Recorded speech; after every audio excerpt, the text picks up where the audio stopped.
Hello everybody and welcome to my channel. My name is Justin Tribble and today we're going to be taking a look at the Powdeom power station.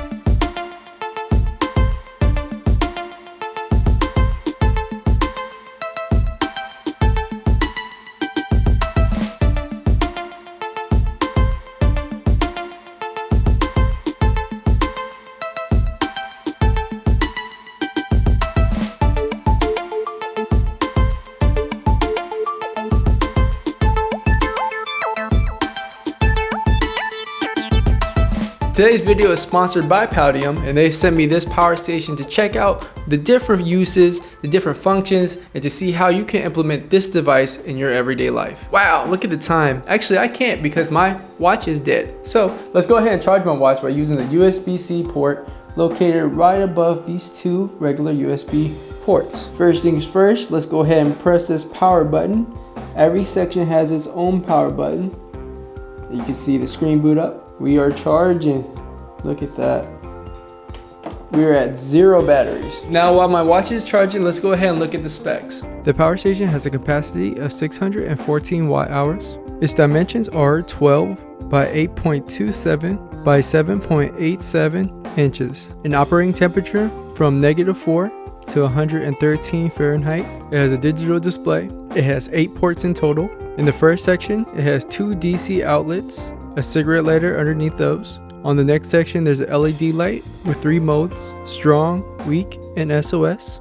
On the next section, there's a DC input, a USB-C, a USB-A, and another USB-A. On the last section, you have 2 AC wall outlets. You get 2 charging ports for the power station. One is to plug into your car, we'll check that out later. And then you get a wall charger. Now this wall charger is very special because once you plug it into the wall, you can get 80% charge in just 1 hour. And that's a big feature with this power station. Once you plug it in, you'll hear the fans on either side turn on and it'll start getting to work. And those fans cool down the battery, keeps it from getting too hot. It also has a chip to make sure everything's doing good inside. Now it is time to test out the product and see exactly what we can charge, what we can power with this power station, and I'll give you my final thoughts at the end. So for this first test, I do a lot of production outside where I don't have access to outlets. Right now I have all my lights plugged into one extension cord, but I'm going to take that out. I'm going to plug that extension cord into this power station and see if it can light up every single light. So lighting is terrible now, but hopefully it gets a little bit better. Let's test this out. First thing we're going to do is turn on the power button. And last but not least, let's flick the switch. One was.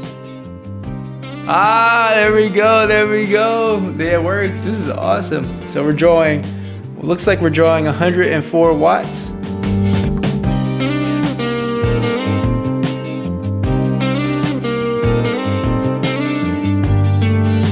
So each of the lights are running about 100 to 80% and we're drawing 104 watts. You can hear that the fans have kicked in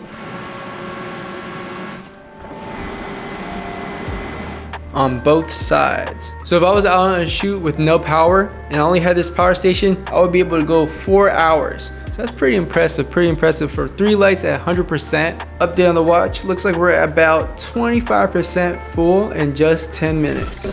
All right, this is the situation, guys. I know you can't see me, but I'm in the garage. I tried plugging the light to an outlet, it did not work. So I'm gonna go ahead and just plug it into the power station. Can't find the outlet, it's pretty dark. Let's go ahead and turn on the light. Haha, you see that? That's awesome.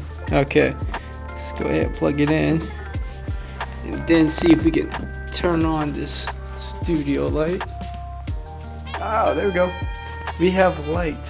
Look at that. So surprisingly, this is not my house, so none of this stuff is mine, but found a bunch of stuff laying around, like hair clippers. Don't need these anymore because my hair is gone. I also found a massager. I found a sander. I couldn't find how many watts this uses, so we also got your light, you know what I'm saying? And we have a special guest. Say hello to the mystery vacuum. I don't even know if this works or not, but we're gonna test all these out just in my garage, just to see if any of these stuff works with this power station. Let's get started. All right, let's start with the hair clipper, something that I'm never going to use again. So we're going to turn on the wall outlets. Alright, there's a little blue indication and the screen lights up. The screen will be on whenever any of these sections are on. So if the screen is on, you know one of these sections have to be on and you need to turn it off. But let's plug these in, see if they work. Alright, so it's in and it's on, but they may be broken. I feel it vibrating. Yeah, so it looks like these are broke, but they are vibrating. I feel like if they were working, they would have worked. So to me, that was a success. I don't know the state of these products, just found them around. Alright, see if I can get a massage or not. Ah, I will be able to get a massage. A very weak one, but it's better than nothing, you know what I'm saying? So we are 2 for 2. I believe that's how you say the saying, or keep score or whatever, you know. Sometimes I watch sports, sometimes I don't. I don't know how I feel about this one, but I do a lot of sanding back in Texas. So if this works, this will be interesting. Because these sanders are usually very, very loud. So if I can take this out to the woods and do all the sanding I need, I like that, okay? So let's get it started. So the sander is off because I didn't want to sand the table. Let's see. Hopefully it doesn't blow up on me. Wow.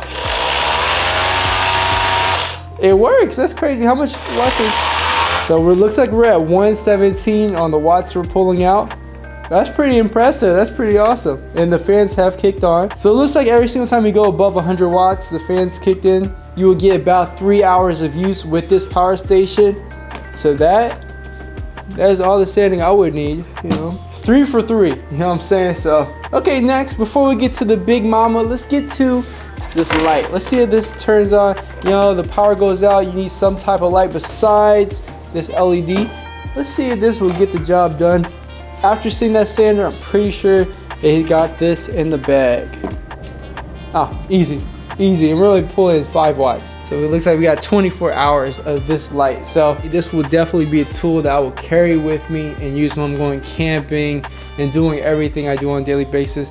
But let's see if it can get my house clean with the vacuum. Now remember, I do not know if this even works.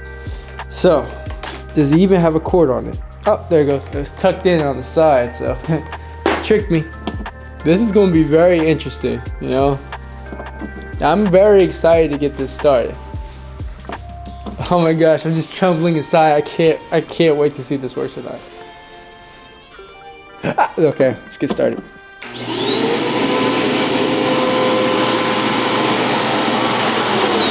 Oh. Okay. Too much power. It worked for a little bit. Okay, it was too much for the power station. It did work for a little bit. You got the fans going on. I don't see or smell any smoke yet. That may have been a little bit too much. That was definitely too much, so don't try that. Looks like it only affected a little bit of percentage. We're at 84, you're at 86 when we started. Looks like it's cooling down. I don't recommend you do that. It did work, it was surprising, but I think it went over the wattage after it started, so it actually worked. Should we call that a success or not? I think we just don't talk about that ever again, actually, Leo. All right, I'm in the back of my Jeep Grand Cherokee. I am ready to test out the charging with the Carport. So you'll use the DC in 12 volt to 28 volt port to charge it up. Comes with this nice cord. My car has a 12 volt DC in the back, so let's go ahead and plug it in and charge it up. All right, it's plugged in. We'll make sure that this section's power button is on, and it is. Let's see what happens when we plug it in. Actually, probably helps to turn on your car, of course. Oh yeah. Okay, it's on. Is it charging? Oh yeah, we are charging. Look at that. All right, looks like it works great, no problems, but the fumes are starting to get to me, so I'm gonna go ahead and turn off my car and get back inside. Looks like we can finally tell the time. Look at that. Let me go ahead and put that back where it's supposed to be. So my first impressions with this power station, I'm very impressed. This is something I'm going to use all the time when I go camping, when I go on shoots, to charge my batteries, my camera gear, to power my lights, and just whenever I need power. So let's go over some things you should keep in mind when using this power station. First off, When all your devices are plugged in and charging, it will only output 700 watts. Anything above that and you'll get the error as we saw with the vacuum. Now when it comes to your solar power, you can use anything from 12 to 28 volts with a male DC connector. Now to maintain this power station, make sure all of these power buttons are off when not in use, and a good indication that they're all off is that the screen will turn off. This will extend the life as well as keep all the power in and nothing leaking out. It's also recommended on the website to charge up this power station to 100% every month, and this will help with the lifespan of the batteries. I want to thank Powdeom for sending me out this power station to review. I appreciate the opportunity and I had a great time with the product. If you like this review and want to see more content like this, please like and subscribe. Thank you for watching and have a great day.